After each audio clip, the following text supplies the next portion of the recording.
아무 힘도 실리지 않은 작은 노크는 오히려 큰 소리보다 더 불편합니다. 오늘 펼쳐볼 페이지는 대학생 청취자 김승훈 님이 보내주신 이야기입니다. 함께 보시죠. 저는 대학을 다니면서 원룸에서 혼자 자취를 하고 있습니다. 방은 깔끔하고 시설도 좋아 안심하고 계약했던 집이었죠. 현관문에서 들어오면 바로 부엌, 그리고 부엌과 화장실 사이에는 유리 미닫이 문이 하나 있습니다.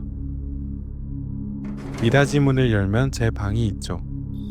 그때 저는 몸이 좋지 않아 일찍 잠에 들었습니다. 원래라면 깨어있을 새벽 2시에 저는 이미 깊은 잠에 빠져 있었죠.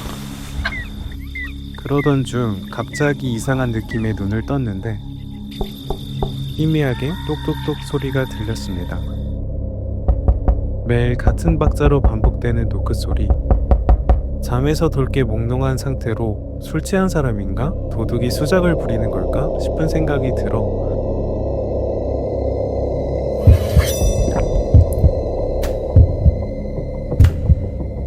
시카를 하나 들고 문을 열어봤지만 밖에는 아무도 없었습니다. 그저 어둠만이 감돌았죠. 그 후로 며칠 동안 노크 소리는 들리지 않았습니다. 저는 다행이라 생각하며 다시 안심하면서 지냈습니다. 그런데 얼마 지나지 않아 다시 노크 소리가 들리기 시작했습니다. 이번에 현관문이 아니라 유리 미닫이 문이었습니다. 노크 소리라기보다 무언가를 쿵쿵 들이박는 소리. 그때 깨달았습니다. 절대로 문을 열면 안 됐다는 사실을. 그날 문을 열었을 때 무언가가 이미 방 안으로 들어온 것이겠죠.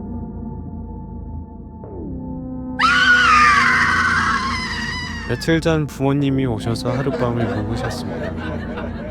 당시는 여름이었기 때문에 아버지는 덥다고 하시며 유리 미닫이 문을 열어들고 주무셨죠.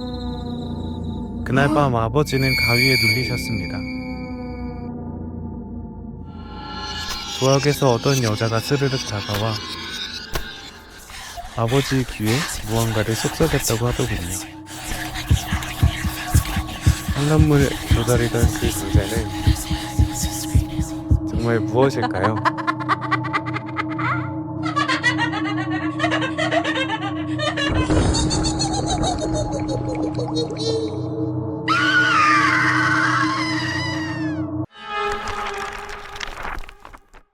이번 사연 너무 무서운데요? 여러분은 지금 집안의 문들을 잠그셨나요? 다음엔 어떤 페이지를 펼쳐볼까요? 누구나 한 번쯤 영화관에서 공포영화를 보신 적 있을 겁니다. 큰 스크린의 빵빵한 사운드까지 영화를 보고 있으면 정말 귀신이 나올 것만 같은 기분이 들죠. 오늘 펼쳐볼 페이지는 인천의 한 영화관에서 근무했던 박종훈 님이 보내주신 이야기입니다. 함께 보시죠. 저는 군 입대를 앞두고 있던 2015년 인천의 한 프랜차이즈 영화관에서 아르바이트를 시작했습니다. 영화관 일은 꽤 즐거웠지만 딱 하나 이해할 수 없는 것이 있었습니다. 영화관 업무는 매표, 매점, 그리고 상영관을 관리하는 플로어 3가지로 나뉘어 있었는데 함께 일하던 형 하나가 밥까지 사가며 굳이 힘든 매점 업무만 고집한다는 거였죠. 이유를 물으니 형이 기피하던 곳은 바로 오관이었습니다. 영화관은 늘 21도를 유지하는데 이상하게 오관만 들어가면 섬뜩할 정도로 싸늘한 기온이 돌았거든요. 알고 보니 그곳엔 흉흉한 소문이 있었습니다. 지금의 영화관 자리는 원래 상가들이 있던 곳이었습니다. 상인들은 영화관 건설에 반대하며 불침번까지 서가면서 반대 시위를 했다고 들었습니다. 어느 날은 옷가게 사장님의 차례였는데 너무 피가 난 나머지 그만 그대로 잠이 들어버렸다고 합니다. 건설업체는 안에 사람이 있는 줄도 모르고 그게다 싶어 그대로 철거를 진행했다고 했습니다. 이를 몰랐던 옷가게 사장님은 그 자리에서 물론 저는 그 소문을 믿지 않았습니다. 그날 밤을 겪기 전까진 말이죠. 그날은 제가 마담 쪽 플로어 담당이었습니다. 마지막 영화 입장을 돕는데 하필이면 그 오관이었습니다. 입장한 관객은 커플 남녀 딱 2명뿐. 입장이 끝나고 복도가 조용해지자 저도 모르게 심심함을 못 이기고 휴대폰을 꺼내 들여다보고 있었습니다. 그러다 고개를 든 순간 제 바로 앞에 웬 여자가 바짝 붙어 서 있는 겁니다. 매우 놀랐지만 태어난 척 티켓 확인을 돕고 들여보냈습니다. 마지막 상영은 관객 수까지 무전으로 보고해야 했습니다. 저는 영화가 시작된 것을 확인하고 무전을 눌러 보고 있습니다.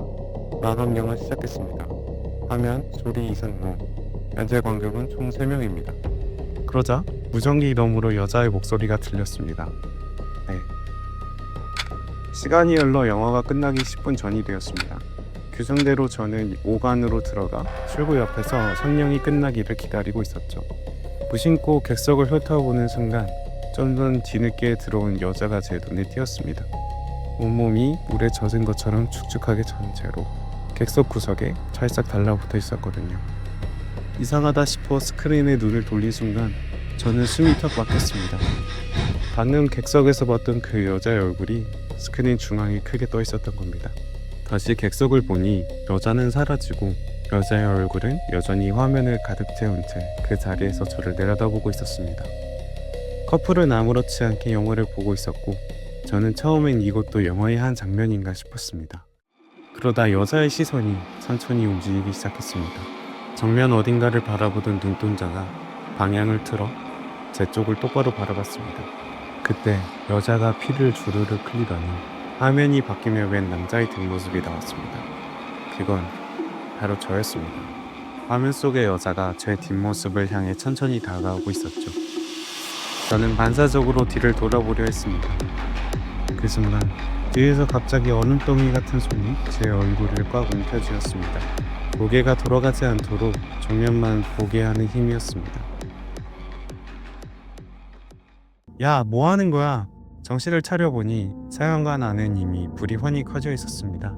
제 앞에는 다른 남자 직원 한 명이 서 있었고 몹시 화가 난 얼굴로 저를 내려다보고 있었습니다. 영화가 다 끝나는데 여기서 뭐 하는 거냐고. 사람들은 문도 안 열어주고 화면만 멍하니 보고 서 있었다. 형, 직원에게 항의하고 있었죠. 직원은 저에게 화를 내며 물었습니다. 그리고 아까 무전을 왜 씹었어?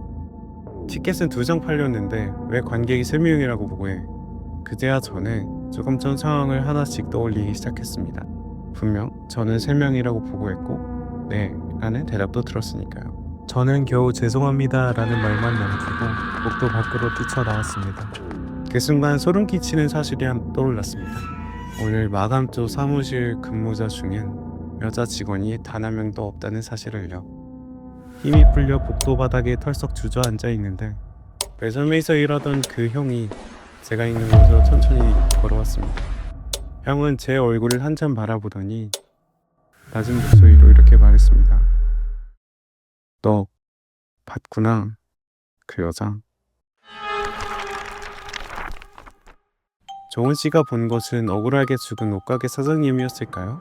아니면 또 다른 존재였을까요? 이번 사연 상상만 해도 등골이 오싹해지는데요. 여러분은 지금 어둠 속에 누구와 함께 계신가요? 다음엔 어떤 페이지를 펼쳐볼까요? 여러분은 혹시 가족들과 놀러간 평범한 여름 휴가가 다시는 떠올리기 싫은 기억으로 남은 적이 있나요? 오늘의 이야기는 직장인 최준영 님이 보내주신 어린 시절 계곡에서 마주한 존재들에 관한 사연입니다. 함께 보시죠.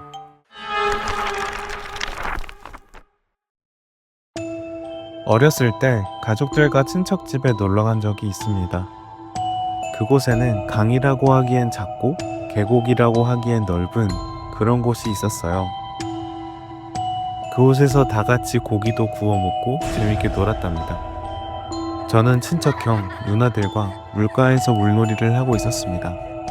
그러다 앞을 보니 건너편에 엄청 큰 바위가 하나 보였어요. 저는 괜히 으스대고 싶어서 나 수영 잘해, 저기까지 갈 수 있어, 형 누나는 못하지? 하고 도발했죠. 누나는 저기 바위까지 헤엄쳐서 가면 네가 먹고 싶은 과자 다 사줄게 하고 말했어요. 어린 마음에 저는 망설임도 없이 물에 뛰어들었습니다. 물살도 세지 않고 단전에서 바위까지 가는 건 어렵지 않았어요. 도착하자마자 바위 위에 올라가서 형 누나에게 소리쳤습니다. 봤지? 나 수영 엄청 잘하지? 그런데 아무도 저를 보고 있지 않았습니다. 마치 제가 아예 없던 사람인 것처럼요. 조금 삐쳐서 바로 돌아가지 않고 바위 위에 누워 잠깐 잠에 들었는데 얼마나 잤는지는 몰라도 눈을 뜨니 여전히 낮이더군요. 가족들과 친척들도 여전히 저를 찾지 않았습니다. 주목받고 싶었던 저는 바위 위에서 소리쳤습니다. 나 이제 다시 갈 거야. 나 다이빙도 한다. 잘 봐. 그렇게 외치고 바위에서 뛰어내렸습니다. 물속으로 들어가 헤엄치려 자세를 잡는데 다리에 뭔가 걸린 느낌이 들었습니다. 이상해서 눈을 떠 발밑을 보니 웬 벌거벗고 푸르스름한 피부를 가진 여성 2명이 제 다리를 한쪽씩 붙잡고 있었습니다. 너무 놀라 비명을 지르고 발버둥 치다가 저는 결국 기절했습니다. 정신을 차려보니 많은 사람들이 저를 걱정스러운 눈빛으로 둘러싸고 있었습니다. 제 옆에는 아버지가 물에 홀딱 젖은 채로 기절해 있었고 외삼촌이 심폐소생술을 하고 계셨습니다. 아버지는 물을 토해내며 일어나셨고 본인 몸은 신경도 쓰지 않은 채 저를 끌어안고 엉엉 우셨습니다. 괜찮아? 다행이다. 다행이야. 아버지는 그 말만 반복하셨습니다. 저는 제가 본 걸 말하고 싶었지만 다 걱정하실까봐 그냥 죄송하다고 말하고 시골집으로 되돌아갔습니다. 며칠 후 집에서 엄마와 TV를 보고 있었는데 공포 특집으로 물귀신 이야기가 나오더군요. 저는 과일을 먹다가 슬쩍 말했습니다. 엄마, 나 사실 며칠 전에 물귀신을 만난 것 같아. 헤엄치려 했는데 날 끌어당겨서 못 빠져나왔어. 그러자 엄마는 얼굴이 사색이 되며 제게 조심스럽게 물었습니다. 아버지가 네가 무서워한다고 말하지 말라고 했는데 사실 그날 아버지는 어른들과 계곡에서 고기를 먹으며 술을 한잔하고 계셨다고 했습니다. 그때 제가 멀리서 다이빙하는 모습을 보셨대요. 그런데 다이빙을 하고도 긴 시간 동안 제가 물 위로 올라오지 않자 불안한 마음이 들어 물가로 달려가셨고 물속에서 제가 허둥대고 있는 모습이 보였다고 합니다.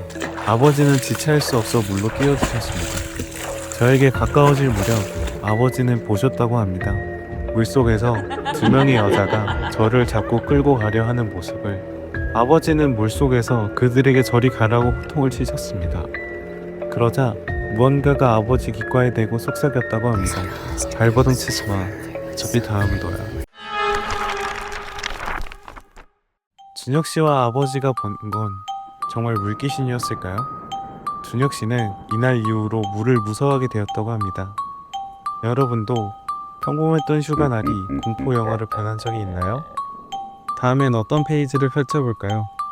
기담 다이어리 시청자 여러분, 구독과 좋아요 잊지 마세요.